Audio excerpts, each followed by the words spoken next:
Me perussuomalaiset luotamme suomalaisiin opetuksen ammattilaisiin. Maailma muuttuu kuitenkin nopeasti ja meidän tulee tarjota kaikki mahdollinen tuki opettajille. Olen tehnyt lakialoitteen, jossa ehdotetaan terveydenhuollosta tutun käyvän hoidon suosituksen tapaista säännöstöä myös koulujen ohjaukseen eli opetussuunnitelmaan.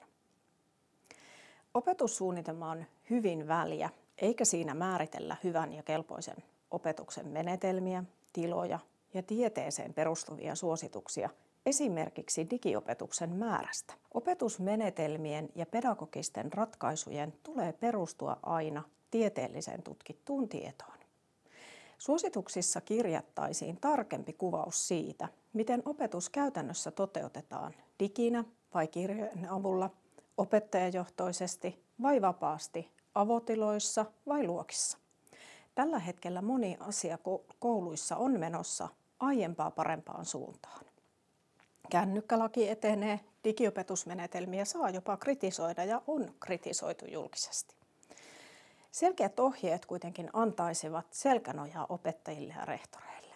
Monet viisaat opettajat ovat ottaneet hieman askelia taaksepäin esimerkiksi digiopetuksen suhteen. Mutta tämä ei vielä riitä. Meillä on edelleen Suomessa kuntia, joissa ekaluokkalaisille jaetaan pädit aapisen ohessa jopa sijasta. Tällaisissa tapauksissa yksittäiset opettajat saattavat olla sitä mieltä, että lapsen kuuluu tutustua maailmaan kirjan, ei ruudun tai verkon avulla. Opettajan sanan tulee olla aina painavampi kuin esimerkiksi kunnan palkkaaman konsultin. Selkeä ohje käyvästä opetuksesta antaisi selkänojan opettajille ja rehtoreille, jotka haluavat käyttää tervettä järkeä lasten ja nuorten kasvattamisessa.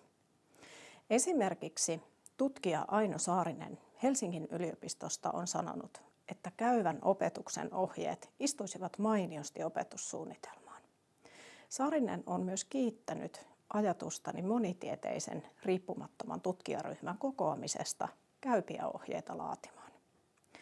Pedagogeilla on tietysti tärkein rooli, mutta suositusten kirjoittamiseen tarvitaan mukaan myös kehityspsykologeja, nuorisopsykiatreja, lastenneurologeja ja aivotutkijoita.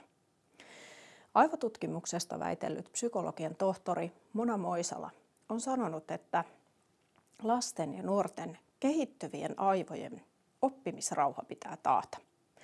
Meillä on paljon tutkimustietoa siitä, miten älylaitteet oppimistilanteessa voivat heikentää mieleenpainamista, heikentää oppimistuloksia ja rikkoa keskittymiskykyä.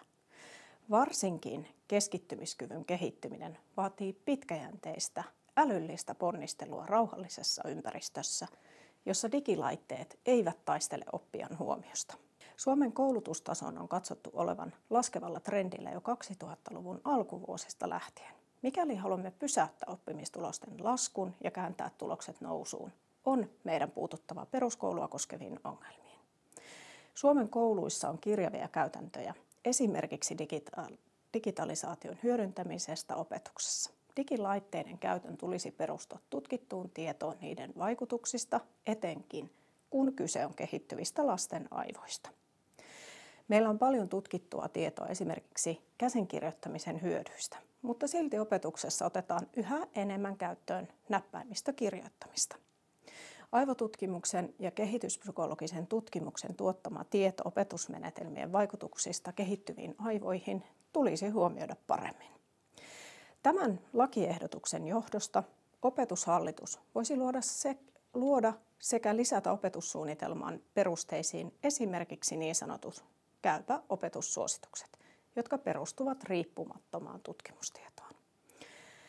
Käypä opetussuosituksissa voisi olla suosituksia esimerkiksi näistä opetustilojen laadusta, niiden käytöstä, lasten aivotutkimukseen perustuvasta ruutuajasta ja digiopetuksesta, muistin rakentumisesta, siitä, miten tärkeää uuden oppimisen kannalta toisto oppimisessa on. Ryhmien kokosuositukset, suunnitellaan opetusmenetelmiä lapsen kehityspsykologisen tason perusteella ja suojellaan lasten aivoterveyttä. Käypä opetussuositukset perustuvat kehityspsykologiseen neuropsykologiseen, kasvatustieteen, neurotieteen, nuorisopsykiatrian ja monitieteiseen tutkimukseen.